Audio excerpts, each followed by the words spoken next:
Pour décrocher le job qui vous convient, il est important que vous vous posiez certaines questions en amont. Nul intérêt de se précipiter pour envoyer le maximum de CV à un maximum d'entreprises, parce que ça ne va pas du tout résoudre le problème de est-ce que je vais me plaire, est-ce que je vais aimer faire ce travail ou pas. Et il y a une bonne technique pour pouvoir être accompagné dans cette démarche, c'est simplement d'aller consulter les sites d'annonces et de partir sur 1, 2 ou 3 rôles clés qui pourraient vous intéresser et de chercher à l'échelle du pays le maximum d'annonces avec cet intitulé et de regarder sur chacune d'elles les expériences qui sont demandées, mais aussi les tâches, les responsabilités, les missions, les objectifs. Ça vous permet de faire un éventail un petit peu de ce qui est pratiqué sur certains rôles, s'il y a des grandes différences d'une entreprise à l'autre. C'est une source d'inspiration et aussi ça permet de savoir déjà ce qu'on ne veut pas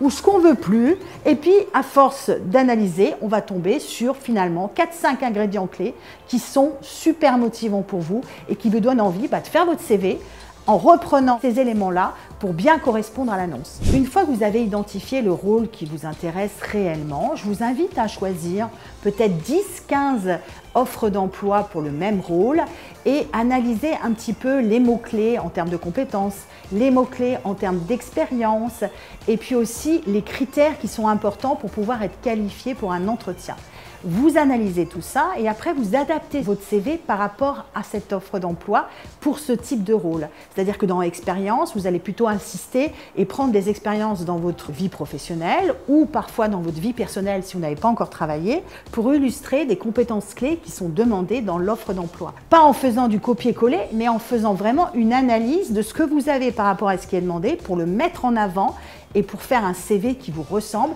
et pas un CV générique pour ce type de poste. Et en complément de ces offres d'emploi que vous aurez analysées, il est toujours super intéressant d'aller interroger les personnes qui remplissent ce type de rôle au quotidien. Vous pouvez choisir certaines personnes qui sont au début de leur carrière et qui sortent peut-être de la même école que vous, prendre quelqu'un qui est plutôt en carrière un peu confirmée, 8-10 ans d'expérience, et puis quelqu'un qui est plutôt à la fin de sa carrière. Vous allez discuter avec eux sur ce qui a été difficile au début, sur ce qu'ils apprécient dans leur travail, à quoi ressemble une journée type, ce qui est un petit peu contraignant dans leur travail, ce qu'ils préfèrent, et puis comment ils se voient évoluer. Vous n'allez pas chercher la vérité, vous allez chercher des parcours qui vont vous permettre de mieux comprendre ce rôle et aussi de mieux comprendre les différentes façons de l'exercer à différentes étapes de votre carrière.